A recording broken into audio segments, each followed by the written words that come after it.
Hace mucho tiempo tuve la oportunidad de conocer un grupo de oración. Este grupo de oración era dirigido por un hombre que tenía su esposa y sus hijos. El grupo de oración, él lo hacía todos los miércoles en su casa. Allí en este grupo de oración se hacía el Santo Rosario, siempre lo hacía él. Este señor hacía la prédica del día. Este señor era el que hacía la oración de sanación y liberación, y muchas personas acudían a este grupo de oración. Muchos de nosotros hemos visitado grupos de oración, sacerdotes que prestan su servicio a la comunidad en oración, en predicación, en consejo. Hemos visitado monasterios, comunidades, y también por las redes seguimos también a muchos laicos, sacerdotes que nos van ayudando a crecer en la fe, y que también en las oraciones que hacen buscamos también nuestra sanación y nuestra liberación. Y quizás muchos de nosotros hemos encontrado en unos muy buenos servidores, pero en otros hemos tal vez tenido la experiencia de encontrar unos antitestimonios que nos alejan de la fe. Pues bien, esto fue lo que pasó con este señor. Resulta que tuve la oportunidad de conocer muy de fondo a este señor, la forma en que oraban, la forma en que predicaban, pero algo en él me reflejaba lo que el Señor dice en su palabra. El Señor habla de los escribas y los fariseos, y dicen que siempre buscaban hacerse sentir importantes, sentándose en los puestos de honor en las sinagogas, buscando que todo el mundo los salude, con sus trajes de telas finas. Pues bien, así también era este señor. No permitía que nadie más orara, que nadie más diera una enseñanza. Todo era él, y buscaba la manera de hacerse sentir importante y que las personas dependieran mucho de él a nivel espiritual. Pues bien, un compañero mío de trabajo me contó de que su hijo se había ennoviado con la hija de este señor. Resulta que la joven, a lo largo de este noviazgo, a los meses, quedó embarazada del hijo de mi compañero. Al quedar embarazada, esta joven entró en mucho temor porque no sabía cómo iba a reaccionar su padre. Pues el padre que predica, el padre que ora, el padre que habla de la Santísima Virgen María, el padre que reza el rosario, el padre que va a misa, el padre que lee en la misa, el padre de familia que siempre está allí también presente en la parroquia de su barrio, y que espiritualmente da consejo a muchas personas. Esta joven tenía miedo de cómo iba a reaccionar su padre en ese momento. Cuando el joven va con su papá, mi compañero, a hablar con él, a darle la noticia de que su hija estaba embarazada, que este joven estaba enamorado y que iba a responder por el bebé que iba a nacer, y así también acompañarla a ella a darle esta noticia a su padre. Pues bien, vaya sorpresa.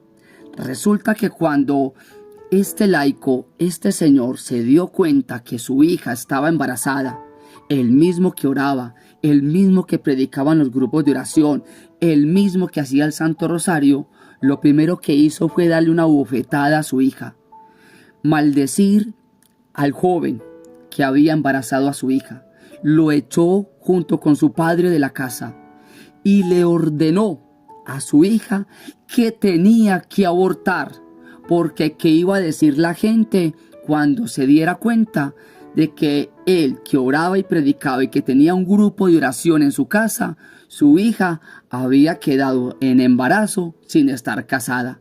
Así que este padre lo primero que hizo fue decirle a su hija: vamos a abortar.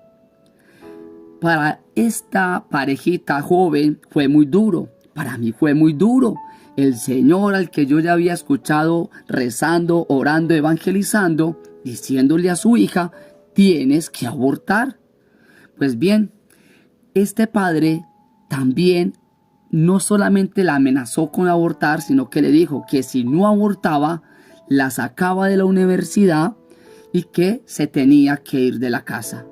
Pues bien, mi compañero con su hijo, al ver esta situación, lo que hicieron fue recibir en su casa a esta joven para que tuviera a su bebé.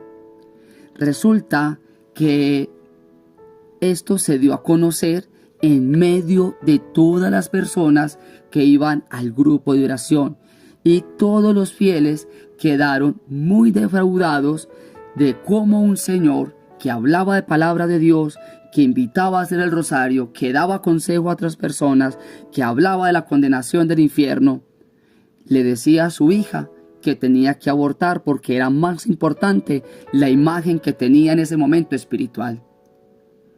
Hoy en día, este joven ya se casó por la iglesia con esta jovencita. Ya la niña tiene 7 años de edad. Esta joven perdonó a su papá, pero este padre no pudo con eso. No pudo con eso. Y al tiempo él enfermó. Al tiempo su odio, su resentimiento, porque su imagen o porque dejó de ser importante, no pudo soportar eso. Y eso quizás nos pasa a muchos de nosotros, que transmitimos y damos nuestra fe buscando llamar la atención, buscando hacernos sentir importantes. Por eso hoy yo te invito para que hagamos una pequeña oración. El Señor nos dice, hay que ser humildes. No tenemos que buscar ser enaltecidos. Al contrario, tenemos que humillarnos. No orar para que nos vean, no rezar para que nos vean. No, orar en silencio, entregar el corazón. Por eso hoy te voy a invitar a que le digamos a nuestro Señor Jesús que nos regale el Espíritu Santo, que nos dé el don y la gracia de la sencillez, de la humildad. Y vamos a decirle al Señor que hoy nosotros podamos ser humildes, que con nuestra forma de ser, con nuestra forma de transmitir su palabra, que con la forma, con el tono de voz con que entonamos el Santo Rosario, nosotros podamos llevar a los demás humildad, sencillez. Digámosle a Jesús que nos permita sanar muchos pecados, muchos comportamientos de nuestra vida, para que podamos ser verdaderos testimonios ante los demás, ante los que ven que somos personas de oración.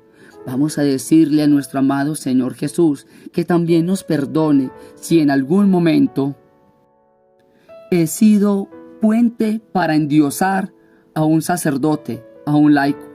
Te pido perdón, Señor Jesús, si para mí ha sido más importante el hombre que tu presencia, Señor Jesús. Solamente una cosa te pido, mi Señor, que me pueda abandonar en el momento en que vaya a evangelizar y hablar de tu palabra. Que no sea yo, sino que seas tú en mí, Jesús, para que yo desaparezca y seas tú el que reine, Señor. Amén.